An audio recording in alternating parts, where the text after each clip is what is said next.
സംസ്ഥാനത്തെ വാഹനാപകട പരമ്പരകളുടെ പശ്ചാത്തലത്തിൽ റോഡുകളിൽ സംയുക്ത പരിശോധനയ്ക്ക് തീരുമാനം. അമിത വേഗം, മദ്യപിച്ച് വാഹനമോടിക്കൽ, അശ്രദ്ധമായ ഡ്രൈവിംഗ് എന്നിവയിൽ പിടിവീഴും. പോലീസും മോട്ടോർ വാഹന വകുപ്പും ചേർന്നാണ് പരിശോധന നടത്തുക. ADGP മനോജ് എബ്രഹാം വിളിച്ചു ചേർത്ത ഉന്നതതല യോഗത്തിലാണ് തീരുമാനം. സംസ്ഥാനത്തെ റോഡുകളിലെ അപകട മേഖലകൾ കേന്ദ്രീകരിച്ചാകും തുടക്കത്തിൽ പോലീസിന്റെയും മോട്ടോർ വാഹന വകുപ്പിന്റെയും പ്രത്യേക പരിശോധന. അമിതവേഗം, മദ്യപിച്ച് വാഹനമോടിക്കൽ, അശ്രദ്ധമായ ഡ്രൈവിംഗ്, ഹെൽമറ്റ്, സീറ്റ് ബെൽറ്റ് തുടങ്ങിയ ഗതാഗത നിയമലംഘനങ്ങൾക്കും കർശന നടപടി സ്വീകരിക്കും. റോഡ് സുരക്ഷാ അതോറിറ്റി യോഗങ്ങൾ എല്ലാ ജില്ലകളിലും ചേരാനും തീരുമാനമായി. റോഡ് ഘടനയിലും ട്രാഫിക്കിലും വരുത്തേണ്ട മാറ്റങ്ങൾക്ക് രൂപരേഖ ഉടൻ തയ്യാറാക്കും. കാൽനട യാത്രക്കാരുടെ സുരക്ഷയ്ക്കായി ബോധവൽക്കരണം നടത്തും.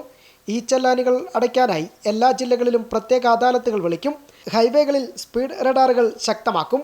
ആൽക്കോമീറ്ററുകൾ എന്നിവയുമായി എല്ലാ ഹൈവേ പോലീസ് വാഹനങ്ങളും 24 മണിക്കൂറും പ്രവർത്തിക്കും. എല്ലാ സംസ്ഥാന പാതകളിലും ചെറു റോഡുകളിലും AI ക്യാമറകൾ സ്ഥാപിക്കാനുള്ള ശുപാർശ തയ്യാറാക്കാനും ട്രാഫിക് ഐജിക്ക് ഉന്നതതല യോഗത്തിൽ ADGP മനോജ് എബ്രഹാം നിർദ്ദേശം കൈമാറി. അമൃത ന്യൂസ്, തിരുവനന്തപുരം.